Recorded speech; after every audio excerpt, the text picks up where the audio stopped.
Здраво, драги гледачи! Гостин во студиото на телевизија Ускана е Фросина Ременски, универзитетски професор и подпредседател на СДСМ. Господје Ременски, добре дојдовте во студиото на телевизија Ускана. Добро ве најдов, благодарам за поканата и поздрав до вашите гледачи. Како ја оценувате моменталната политичка состојба во државава? Ова комплексно прашање не е актуелно само денеска и од аспект на актуелниве политички случувања. Политичката состојба во Република Македонија, ние како Социјалдемократски сојуз, меѓутоа и меѓународната заедница и бројни домашни и странски аналитичари ја анализираат многу поодамна, особено по кризниот декември или 24 декември 2012 година, кога од Македонското собрание беа исфрлени пратениците на опозицијата, што значеше еден силен удар на парламентарната демократија и оневозможување на тековното работење на собранието, бидејќи знаете дека после напуштањето на собранието на Република Македонија од страна на пратениците на Социјалдемократскиот сојуз, се почна да се зборува и во Република Македонија, меѓутоа и во извештаите на Европската комисија за политичка криза во Република Македонија, дотолку повеќе што како одминуваше времето, ова политичка криза не го имаше само политичкиот епитет, туку доби и правен епитет. И ако сега веќе зборуваме за криза, политичка криза, многу повеќе од аспект на актуелниве политички случувања и она што опозицијата го објавува согласно стратегијата што ја имаме како опозициона партија, се повеќе зборуваме и за криза на правната држава и криза на демократијата. Бидејќи ова што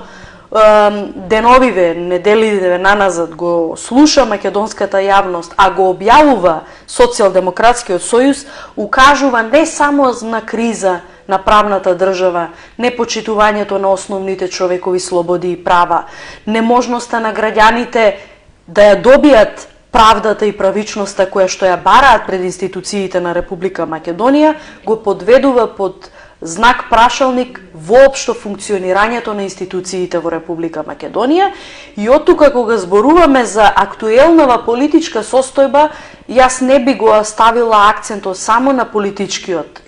елемент, туку и на вкупната состојба, социоекономска на граѓаните, политичка, правна, па дури ако сакате и безбедносна состојба, бидејќи ги тангира и прашањата на ефикасноста на институциите и довербата на граѓаните во институциите на Република Македонија, за да може да се справат со евентуални политички, правни, социоекономски или безбедносни предизвици. Од власта вела дека снимките кои ги објавува опозицијата се монтирани, лепени, додавани, одземани и така натаму. Со тоа опозицијата имала за цел да се добере до власт. Како го коментирате вие овај став на власта, која и по 15-тата објавена бомба, политичка бомба, се уште тврди дека сето тоа е монтажа? Значи, владата на Република Македонија начело со премиерот Груевски отпочна еден сериозно манипулативен политички процес, кој што веќе е прочитан и кај граѓаните на Република Македонија, но се повеќе и кај нашите меѓународни пријатели. Ако се сеќавате, неделата, односно дента пред да почне политичката хајка и обвинување против претседателот Зоран Заев, премиерот Груевски на пресконференција во владата на Република Македонија најави политичка кампања за процес кој што треба да добие судска разрешница. И од тука гледано, неколку пати веќе го спомнуваме и ние како политичка партија, меѓутоа се повеќе го истакнува меѓународната заедница, е неможноста или невозможноста сложено правно прашање да се реши со политички средства и нагласуваат дека прашањето на разврската на актуелнава политичка состојба во Република Македонија треба да се води на два колосека. Односно, од една страна да се откочи политичкиот диалог кој што не функционира многу одамна, а од друга страна институциите на државата кои што сериозно се партиски и политички узурпирани и зависни, да почнат еден независен, професионален, стручен, транспарентен процес во кој што сите овие наводи за кои што зборува и Груевски, меѓутоа и ние ги имаме како доказан материјал во кривичните пријави кои што ги поднесуваме пред јавното обвинителство после секоја пресконференција во која што објавуваме сериозни индиции и сознанија за корупција и криминал на високи функционери од власта, да си ја добие својата разрешница. И кога зборуваме за монтираноста или немонтираноста на самите снимки, јас би кажала дека денеска нема човек во Република Македонија, па дури и представниците од власта кои што се слушнаа во аудиоснимките, да помисли дека тоа е монтирана снимка. Снимките се автентични, затоа што никој досега не ги демантираше, односно не го демантираше контекстот на разговорот за кој што станува збор во самите разговори, дури и дел од луѓето кои што беа дел или субјекти во тие разговори ја потврдија автентичноста. Значи, конструкцијата на тезата дека станува збор за странски служби, станува збор за монтирани, нарачани снимки, повеќе е едно пропагандно средство со кое што владата сака да ја дефокусира јавноста од вистинското прашање, а тоа е кој прислушкувал во Република Македонија, кој го загрозил основното човеково право на граѓаните да биде под постојан и контролиран мониторинг од страна на тајните служби на Република Македонија и од друга страна, кој тоа со години наназад ги крадел македонските граѓани, бидејќи она за кое што ние зборуваме и е предмет на разговорите, укажува на едно сериозен грабеж, не само изборен, туку и финансиски грабеж, бидејќи и јавноста, и меѓународната заедница се повеќе се уверени во тоа што го слушаат. И веќе меѓународната заедница истакнува дека веќе не треба толку да се анализира потеклото на информациите, кој што е неспорен и ќе се објави. И точно граѓаните ќе знаат дека не станува збор за никакви тајни служби. Кога да го очекуваме тоа? Значи, целиот процес е многу комплексен. Значи, ние многу внимателно пристапуваме кон објавувањето на материјалите, без притоа ние да ги нарушиме правата на граѓаните кои што веќе биле жртви на овој систем. Она што ни е приоритет, и тоа го правиме, а и граѓаните го слушаат и го гледаат, е да ги објавиме сите снимки и материјали кои што укажуваат на сериозна злоупотреба на позициите на високите државни функционери во кои што се договараат бенефитите или привилегиите кои што се коруптивни и секаде каде што има индиции за сторен криминал и прекршен закон. Значи, ние примерно фокусот го насочуваме кон недозволените, незаконските постапување на власта, но и злоупотребата на институциите, за кое што веќе и меѓународната заедница од последниве избори укажува сериозно на тоа прашање, бидејќи една од сериозните забелешки и на ОПСЕ ОДИХР и на Европската Унија по завршувањето на изборите, предвремените парламентарни и председателските избори од април 2014 година, укажаа на фактот дека станува збор за сериозна злоупотреба на институциите и дека нема разлика или постои едно големо совпаѓање или поклопување на државните институции со партиските, за кој што имавме и аудио материјал во кој што министри потврдуваат дека во рамките на министерството функционираат партиски штабови и дека целите партиски активности на владеачката партија се ставени, односно се искористени државните ресурси за нивно исполнување. Во понеделникот представници од власта и опозицијата беа во Брисел за изнаоѓање на решение за излез од политичката криза. Првата средба не даде никакви резултати. секоја страна си остана на своите ставови. Уште колку вакви средби се потребни за да се дојде до некаков договор? Значи, Социјалдемократскиот сојуз е многу јасен и прецизен во својата аргументација за тоа зошто не учествува во работата на парламентот, што го најавивме и веќе е активна мерка од изборите наваму, и има сериозни аргументи и за барањата кои што се услов за отпочнување на било какви преговори со представниците на владата. Во овој случај, нашите прецизни и јасни барања кои што беа најавени само 5 минути по затварање на избирачките места на денот на изборите, укажуваат дека станува збор за сериозно нарушување на целокупниот избирачки процес и правото на избор на граѓаните, слободата на изразување на граѓаните, со целокупниот пакет на манипулации и злоупотреби кои што ја правела власта, злоупотребувајќи ги државните институции, и од тука една од точките се изборниот законник и избирачкиот список, дури и изборниот модел, кој што треба да биде предмет на преговори во делот на овозможување на условите во Република Македонија еден ден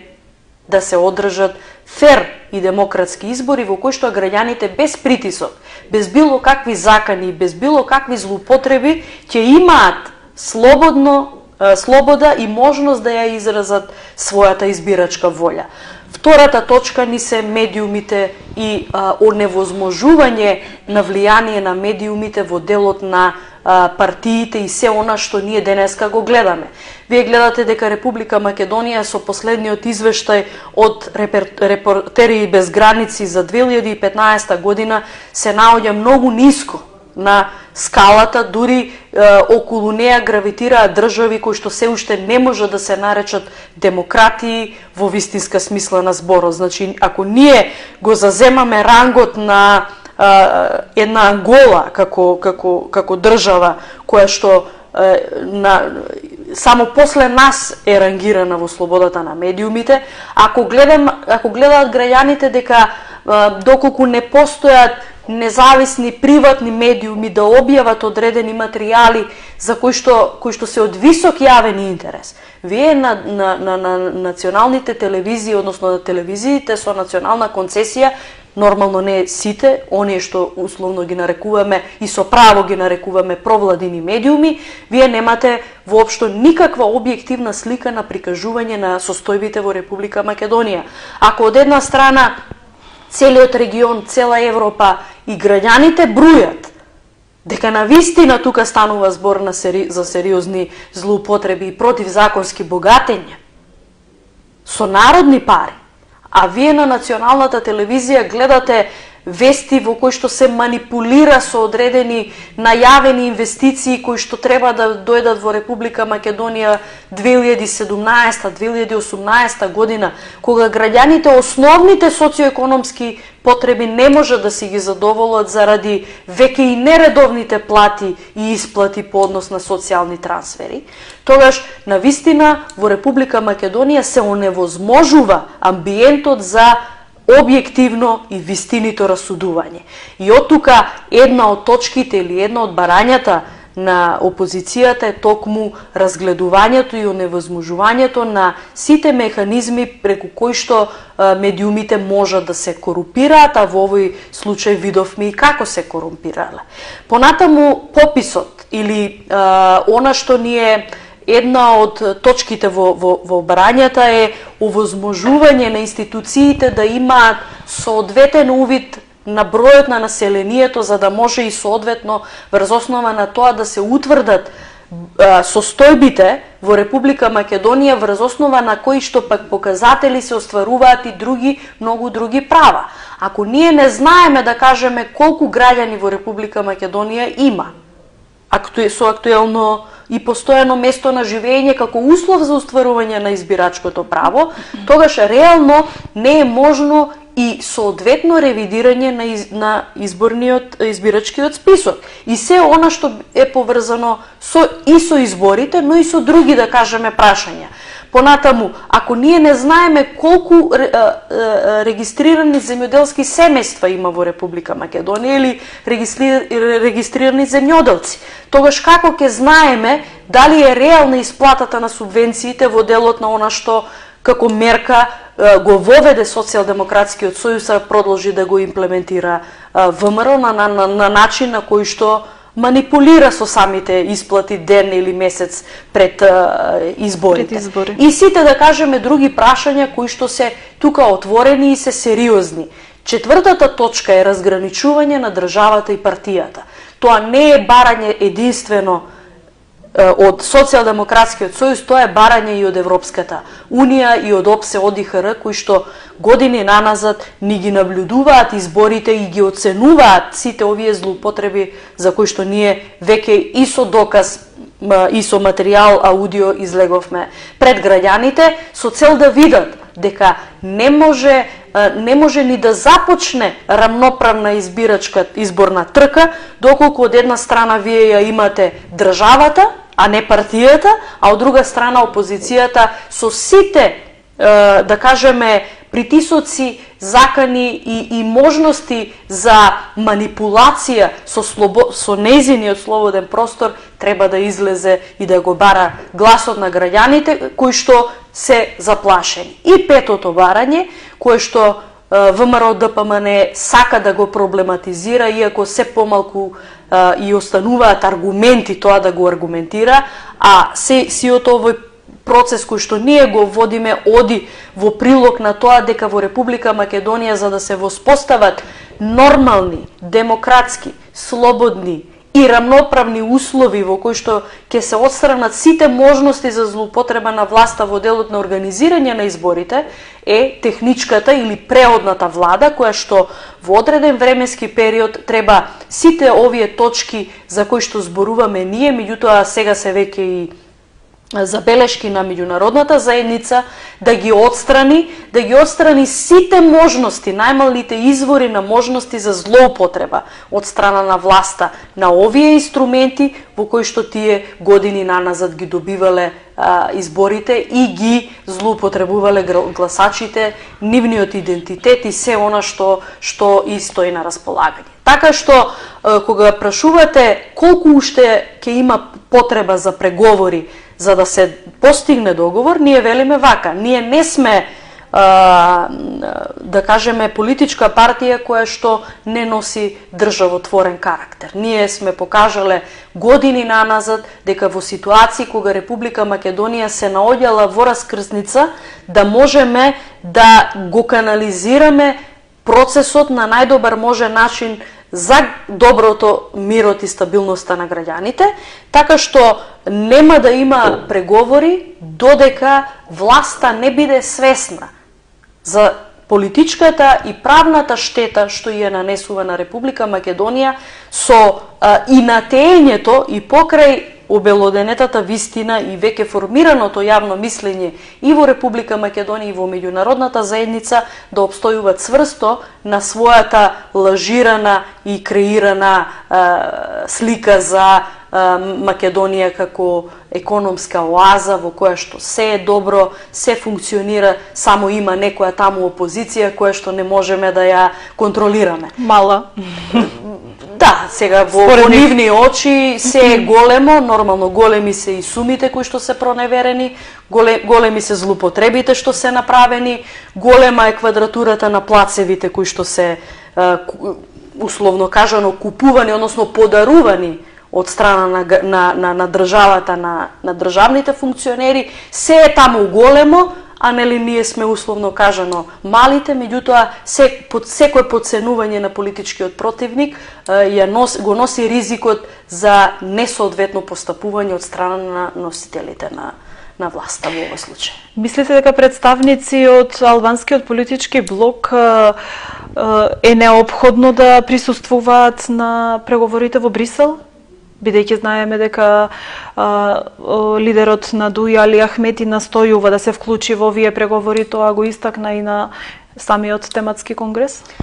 Значи, јас како подпредседател на Социјалдемократскиот сојуз заедно со представници од извршниот одбор на Социјалдемократскиот сојуз бевме почестени, бевме гости на тематскиот конгрес на Демократската унија за интеграција што се одржа саботата и неделата и имавме прилика и задоволство да ги слушнеме говорниците, особено представниците на меѓународната заедница кои што има, да кажеме, сериозна изострена диоптрија на гледање на работите и состојбите во Република Македонија. Морам да ја поделам радоста дека во најголем дел нивните аргументи и барања кореспондираат со барањата и аргументите на Социјалдемократскиот сојуз, со нагласено укажување дека секој политички субјект во Република Македонија мора да ја понесе одговорноста за сопствената улога во моменталната состојба. Од тука, да кажеме, дури Питер Фейт и Ерван Фуере истакна, дури и Даниел Сервер од Соединетите Американски држави, кој што го имавме на видеолинк, ја истакна и улогата и одговорноста и на Демократската унија за интеграција во однос на нејзината улога во владината коалиција. Ја само би го цитирала Ерван Фуере во оној дел кој кажа дека не може Дуи да молчи за севкупните состојби и за се она што ние го објавуваме, а тие го споделуваат како судбина на владин партнер. Затоа што молчењето може да се оправда единствено ако зад јавноста, нели, надвор од очите на јавноста, се работи на прашањето ова криза да се разреши, односно да се побара политичка одговорност од носителите на власта и да се пристапи кон следниот чекор во кој што сите заедно имаме одговорност да ја изведеме Република Македонија на вистински евроатлански пат. Од тука и кога зборуваме за улогата на Дуи, јас би нагласила дека Дуи се однесува многу несоодветно во моменталнава состојба, бидејќи и покрај фактот и знаењето дека и дури потврдата дека навистина институциите не се независни. Ако вие имате министар за правда кој што ви кажува дека судството и обвинителството не се независни, ако вие имате пратеници, членови на председателство, министри во владата кои што припаѓаат на Демократската унија за интеграција и велат дека граѓаните не им веруваат на институциите, ако никој од нив не ја демантираше автентичноста на снимките во кои што и тие беа спомнати, тогаш навистина не е јасно која е улогата и функцијата на Дуи да го толерира процесот, односно да го оневозможува динамизирањето на решавањето на политичката криза, апропо ова што веќе и вие го изнесовте како едно прашање дали Дуи треба да биде дел од процесот. Дуи е дел од процесот. Меѓутоа е невидлив дел од процесот, а може да биде активен субјект во процесот само доколку не да зазема страна, меѓутоа да постапи политички одговорно, а во овој случај е да му каже не на неговиот владен партнер. Затоа што реално премолчувањето на сите овие несоодветни постапувања од страна на власта и толерирањето од страна на Демократската унија за интеграција значи едно, а молчењето некогаш, нели велат старите, некогаш било злато, меѓутоа во ваква ситуација, кога навистина Македонија се наоѓа на една раскрсница во која што се работи за заедничка судбина на сите граѓани на Република Македонија, без разлика дали станува збор за македонци, албанци, турци, роми, власти, независно. Сите ние сме во една ситуација во која што треба заедно со сопствени сили и со капацитет да ги решаваме работите. Значи, секоја помош на Дуи е добра дојдена во оној дел во која што јасно и гласно ќе ги реализира сите зборувања кои што ги слушавме месеци наназад, а се однесува на зависноста на институциите, понатаму партиското и политичкото влијание на власта на институциите во делот на ова злоупотреба и зависност што им ја наметнува. Што значи очекувате дуи да излезе, да ја напушти коалицијата, да излезе? Значи ние не сакаме да ги трасираме, ниту пак да се мешаме во партиската политика на Демократската унија за интеграција, кога зборуваме за улогата на ДУИ во владината коалиција. Таму има многу честни луѓе, таму има луѓе кои што имаат политичка кариера, имаат политичка зрелост, имаат меѓународно искуство, имаат чувство за потребата на граѓаните, имаат го примаат ставот на граѓаните месеци наназад откако опозицијата ги објавува овие материјали и мислам дека тоа е внатре-партиска работа на ДУИ во делот на носењето на одлуките како ќе треба да се постапи кон владиниот партнер. Ние би биле задоволни кога ќе ја има потребната политичка зрелост кај сите лидери на политички партии, кои што во овој момент и пред граѓаните на Република Македонија и пред својот електорат, меѓутоа и пред меѓународната заедница од која што очекуваме помош во многу сфери кои што се на патот на евроатлантските интеграции на Република Македонија, да одговорат на начин кој што е зрел и државотворен. Ова е време кога треба навистина да покажеме колку партиите во Република Македонија се државотворни партии, односно кога ќе знаат да проценат кога се работи за државата и за заедничкиот интерес на сите граѓани, а кога станува збор за одбрана на некакви си партиски интереси кои што се косат со правото и со закон. Доколку дојде до договор во Брисел, дали опозицијата ќе прекине со објавување на бомбите, односно со снимени разговори? Тоа и да не дојде до договор, дали до кога, дали ќе се објават сите тие бомби колку што ги имате најавено? Значи договор мора да има. Значи политичкиот процес мора да продолжи независно дали динамиката на преговарање ќе биде долга или ќе биде кратка. Македонија нема време за чекање во однос на целокупните состојби и закочени процеси кои што ги оставаме години наназад, занимавајќи се со прашања кои што не се приоритет за Република Македонија. Меѓутоа, прашањето на објавувањето или необјавувањето на материјалите кои што ги поседува опозицијата никогаш не било ставено и нема да биде предмет на преговори. Колку материјал има за објавување? Доволно. Дали очекувате објавување, ние да очекуваме објавување на снимени разговори во врска со случајот Монструм? Знаете, многу од случаите кои што во минатото предизвика општествен интерес. Значи, Монструм е само еден од случаите кои што во јавноста предизвика голем интерес. Имаше и граѓански активизам во однос на начинот на судењето, имаше меѓународен мониторинг во тој дел, имаше, да кажеме, сериозно скенирање на постапувањето на полицијата во тој дел на како се третира Монструм и како, да кажеме, се случајот Монструм и како се води целокупната истрага. Ние разбираме потребата на јавноста да слушне повеќе од тоа што е јавно познато. Меѓутоа, ќе јас ќе го повторам ставот на претседателот на Социјалдемократскиот сојуз Зоран Заев, кој што мисламе доволен одговор и на сите, да кажеме, љубопитни прашања од граѓаните, дали имаме материјал за овој случај, дали имаме материјал за оној случај, во градирањето на, да кажеме, на случаите, дали ќе се измести редоследот на објавување на материјалите, ќе се даде на нешто приоритет или не. Јас само ќе го цитирам претседателот Заев, кој што беше дециден и беше јасен. Во сите случаи